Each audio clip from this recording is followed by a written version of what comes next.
सावित्री,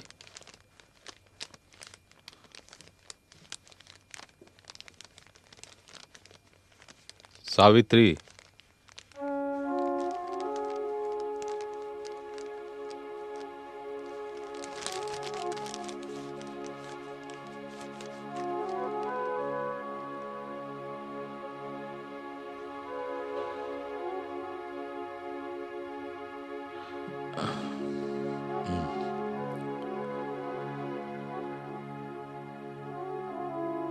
जानता हूं मैं, तुम्हारे साथ आज जो भी हुआ सब कुछ जानता हूं मैं सावित्री। देखो सावित्री, यह समाज जकड़ा हुआ है अपने ही बंधनों में, अपने अज्ञान में ही आनंदित रहते हैं लोग। ब्राह्मण पाप पुण्य की भाषा करते हैं, लेकिन उन्हें यह नहीं पता कि नारी को अज्ञान में रखकर कितना बड़ा पाप किया है उन्होंने। मनु ने कहा था, नहीं लिखा था, कि नारी को शिक्षा ग्रहण करना पाप है। सावित्री, हम नारी को शिक्षित करके मनु के इस विधान से मुक्त करेंगे। नारी अज्ञान से मुक्त हुई तो सारा समाज मुक्त हो जाएगा। यह समाज परंपरा को तोड़ना नहीं चाहता। अगर कोई उन्हें शिक्षित करने का प्रयत्न भी करे तो उसे अपमानित किया जाता है। ब्राह्मणवाद का अहंकार उस पर गोबर फेंकता है। इसे निराश नहीं होना चाहिए सावित्री, बिल्कुल नहीं। हमें कई बार अपमानित होना होगा। आपने मुझे पढ़ाया लिखाया, अब तो मैं भी इतना जान चुकी हूँ कि इन लोगों से अच्छे व्यवहार की अपेक्षा नहीं की जा सकती। ये तो अपमान ही करेंगे। मैं विचलित नहीं हूँ, जरा भी नहीं। मैं तो ये सोच रही थी, कब तक इन लोगों को शिक्षा का महत्व समझ में नहीं आएगा?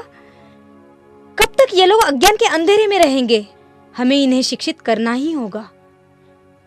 जब तक महिलाएं और समाज के निचले तबके के लोग शिक्षित नहीं होते, मैं शिक्षा का प्रसार करती रहूंगी। ये मेरा दृढ़ संकल्प है।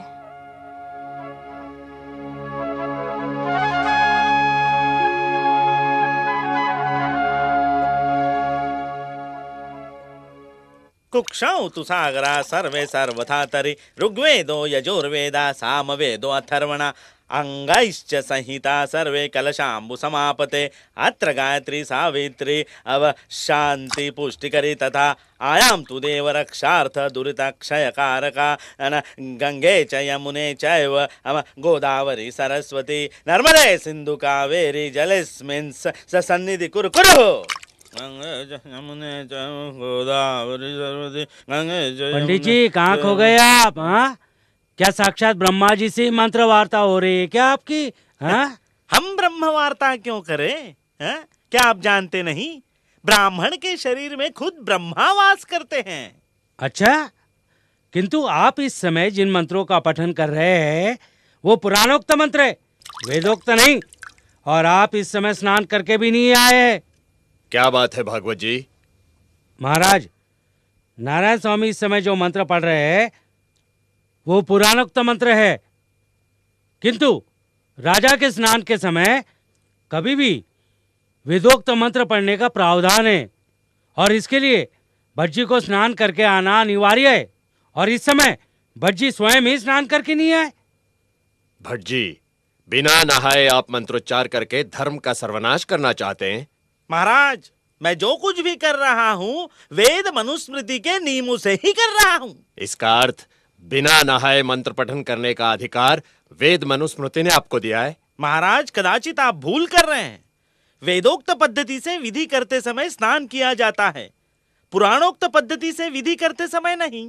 आप भूल रहे हैं भटजी, भागवत जी का कथन एकदम उचित है। शास्त्रानुसार राजा के स्नान विधि के समय मंत्र पुराणोक्त पद्धति से नहीं अपितु वेदोक्त पद्धति से पठन करना चाहिए तथा वेदोक्त पद्धति से पहले पुरोहित का स्नान करना अनिवार्य है। मैं कुछ भी नहीं भूला हूं महाराज। जिस तरह आप राजा के कर्तव्य से भलीभांति परिचित हैं, ठीक उसी तरह मैं भी पुरोहित के कर्तव्य से अनभिज्ञ नहीं हूँ। तात्पर्य ये कि मैं ये सारा विधि पुराणोक्त पद्धति से बिना स्नान किए ही कर रहा हूँ। अर्थात आप हमें क्षत्रिय कुलवंशी ना समझकर आप उचित ही समझ रहे हैं राजर्षि। जब तक सर्वशक्तिमान पुरोहित वर्ग आपको क्षत्रिय होने की मान्यता नहीं देता, तब तक। नारायण भट्ट, धर्मानुसार ब्राह्मण श्रेष्ठ है महाराज, और मैं अपने ब्राह्मण धर्म का यथावत पालन कर रहा हूं। जब तक आपको क्षत्रिय होने की मान्यता नहीं मिल जाती, तब तक आप मेरे लिए शूद्र समान ही हैं। मैं क्या हूं और क्या नहीं, ये तुम मुझे बताओगे? मैं ठुकराता हूं तुम्हारे नीति नियमों को, तुम्हारे चातुर्वर्ण के षड्यंत्र को।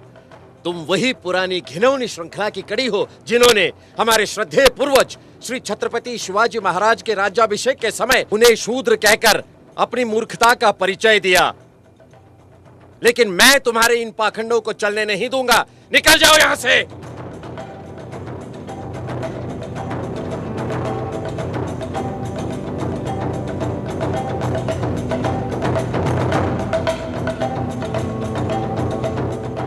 जहां राजा के साथ इस तरह का व्यवहार होता है तो सामान्य जनों का क्या? मुझे ही कुछ करना होगा।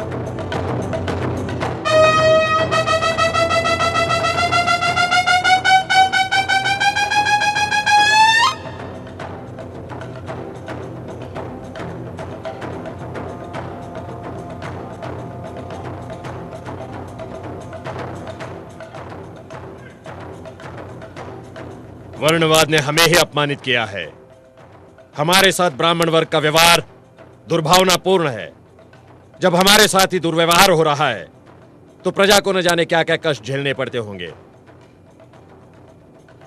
कुलकर्णी किसानों से जबरन पैसा वसूल करते हैं। वो किसानों का शोषण समाप्त करने के लिए हम कुलकर्णी प्रथा के बजाय पटवारियों की नियुक्ति करते हैं। हम ऐलान करते हैं कि राजकोष से कोई भी इनाम या उपहार ब्राह्मण वर्ग को नहीं दिया जाएगा। हमारे राज्य में सरकारी दफ्तरों में पिछड़ी जाति तथा निर्बल वर्ग को 50% आरक्षण लागू किया जाएगा तथा प्रत्येक देहात में प्राइमरी स्कूल खोला जाएगा। निम्न वर्ग के लोगों के लिए शिक्षा का व्यापक प्रसार किया जाएगा। मुस्लिम प्रजाजन शिक्षित बने, इसलिए हम स्वतंत्र रूप से मुस्लिम शिक्षा समिति गठित कर रहे हैं। कोल्हापुर रियासत का प्रशासन बहुजन कल्याण के लिए वचनबद्ध है।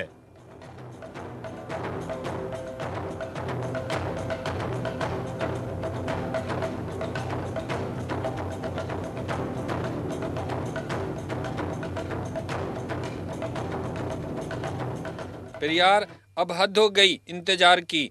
करो सत्याग्रह रात दिन। बीत गए 2 महीने। ये वाइकोम का मंदिर, भगवान है उसके अंदर, मगर हमें मंदिर में नहीं जाने देते। हम दर्शन करना चाहते हैं। गांधी जी कहते हैं देश आजाद करेंगे, ये करेंगे, वो करेंगे, करो, मगर हमारी गुलामी का क्या? अच्छो तो तुम्हारे गुलाम और तुम्हारा देश आजाद। गांधी कहते थे वाइकोम आऊंगा, तुम्हारे साथ मंदिर जाऊंगा। कहाँ गया उनका वादा? हमें हरिजन बना दिया। हरि के जन, भगवान के लोग, और हमें मंदिर नहीं जाने दिया जाता। हमारा भी भगवान पर हक है, हम मंदिर जरूर जाएंगे। खबरदार, ऐसी गलती मत करना। भगवान पर बड़ा भरोसा है तुमको। ये इनके भगवान का मंदिर क्या रखा है वहाँ? 2 महीने से ज्यादा हो गए, किसी ने घुसने दिया तुमको वहाँ? हटो वहाँ से। मंदिर वंदिर कुछ नहीं, अपने आप पर भरोसा करो। तुम अपने स्वाभिमान की लड़ाई लड़ सकोगे। आत्मसम्मान चाहिए ना तुम्हें, तो फिर भूल जाओ भगवान को। वैसे भी क्या मिला तुमको? सदियों से तो मानते आए हो इस भगवान को। जब तक तुम इज्जत के साथ जीना नहीं सीख लेते, तब तक दफन कर दो इस भगवान को इतिहास के पन्नों में। हमें अपने आत्मसम्मान की जंग लड़नी है। जो भी मेरे साथ चलना चाहता है वो चल सकता है। तो फिर आओ, चलो मेरे साथ।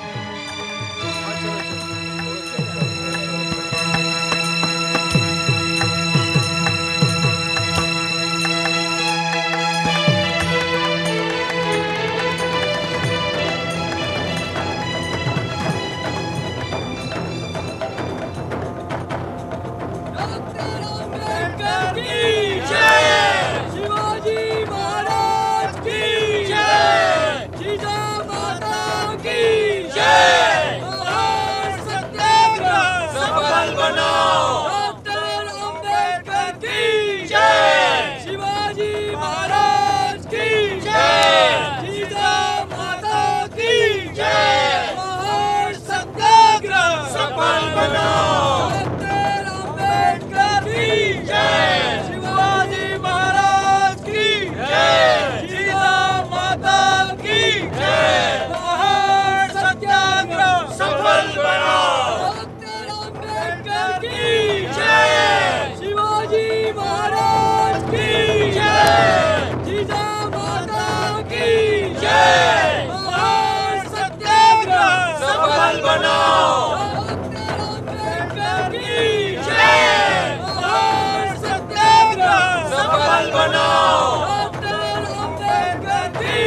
चौदार तालाब यह एक सार्वजनिक तालाब है।